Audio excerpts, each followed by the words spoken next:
Welcome everybody, my name is MrLlama, and today I am bringing you AHGL. I believe this is week 4, and we're going to have preeminence.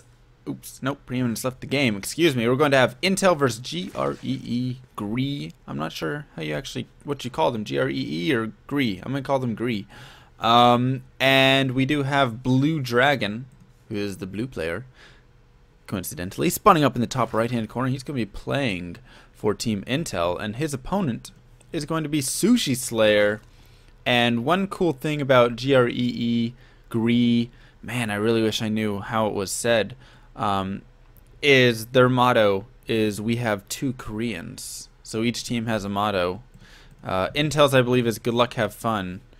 GREE says "We have two Koreans." So it's a pretty good motto, right? I'd like to see how their Koreans are able to perform here.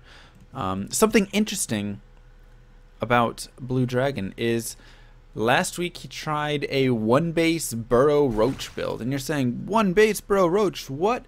And then you got to remember, oh, it's Heart of the Swarm, and burrow is now a hatchery upgrade. So that's kind of really cool. I'm interested to see if he's gonna maybe try that again. Maybe he went and spent the week trying to perfect that. He was like, you know what, I have it, I just did it wrong. And now he's grabbing a gas right here. So grabbing an early gas before pool, going to 14, ooh, 13 maybe that was. That might have been a 13 actually. So that's a very fast gas, and he might do that. And that's crazy, you know, if you really think about it, because you're sitting there and you're like, burrow roaches off of one base. What's a Zerg going to do against that? Spawning pools. So spore crawlers can be built off of spawning pools now. That is one change. As opposed to Evo chambers, so that makes it a little bit easier to defend, but it's something you kind of have to scout, and I'm not sure that a lot of players are going to be used to it. It did get stuffed last week, but we'll see if Sushi Slayer can defend it, and we'll see if he's even going to go for that, or if he'll just go for some sort of speedlings or whatever it is. Either way, he's going for some pressure right here, and Sushi Slayer is looking to play a macro game out. Actually going for a hatch first, I do believe, yeah. So Sushi Slayer, can't say it. Sushi Slayer, that's a tongue twister. Gonna be having to defend here. Queen on the way. He did just grab speed first, so he's just going for a 14-14 standard Lings pumping style. We'll see if he's gonna throw down a Baneling Nest now that he has 50 gas right here, or if he's gonna go ahead and continue. And yep, he will just go for a Baneling Nest. So just going for a 14-14 blitz basically. Sushi Slayer does see this.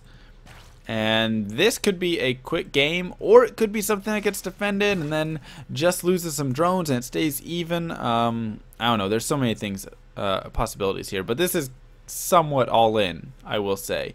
Mostly because he has to do some serious damage right here.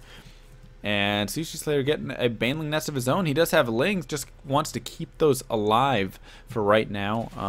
And going to go ahead and engage right there. Nice little micro by Blue Dragon.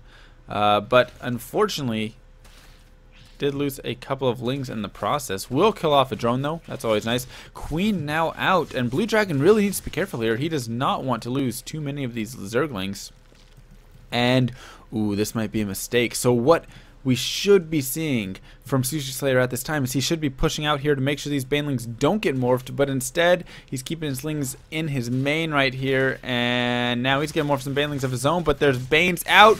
Huge hit from a Baneling right there. That's definitely going to be helpful for Sushi Slayer, or for Blue Dragon, and now we're going to see the Banelings charging in. Not going to be able to do too much damage right there. Looks like that will get thwarted, but unfortunately, there's only one Baneling right here. This is going to be a huge Baneling. He needs to keep that alive. It dies, and Blue Dragon going to be able to charge on in here and do a lot of damage. More Banelings morphing right here, and I am not feeling very optimistic at this point for Sushi Slayer. I mean, he is just in such a troublesome situation after losing that Baneling. Going to have to pull everything back. The Baneling's now going to be charging in yet again to this drone line. Gonna hit on some Lings, gonna possibly hit on the other set of Lings, some drones, more Lings streaming in. His natural is under attack, everything. Ooh, nice Bane hit right there, but I mean, there's still just nothing underway, and another Baneling charges in, and with that, I think we might be in a troublesome situation. Sushi Slayer is trying to hang on for whatever he can at this point, but I don't know. It's not looking too optimistic as he continues to just absolutely get demolished. He might be able to clean this up, though, with his Lings.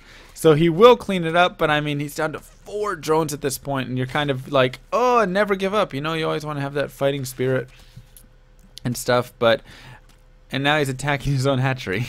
Oops, there you go. But you know, at this point, it's tough. But he's going to try and possibly get over there, get some Baneling bombs, something like that, into his opponent's base. He does have a lot of Zerglings, so he's going to be losing everything that he has, but he might be able to make something happen over in his opponent's main, and that could definitely be good for him, as here he's streaming a lot of Lings, and there's really not too much to defend, but there are some Banelings right there. He really needs to be careful to avoid those Banelings. One Baneling does blow up right there on an empty Bane.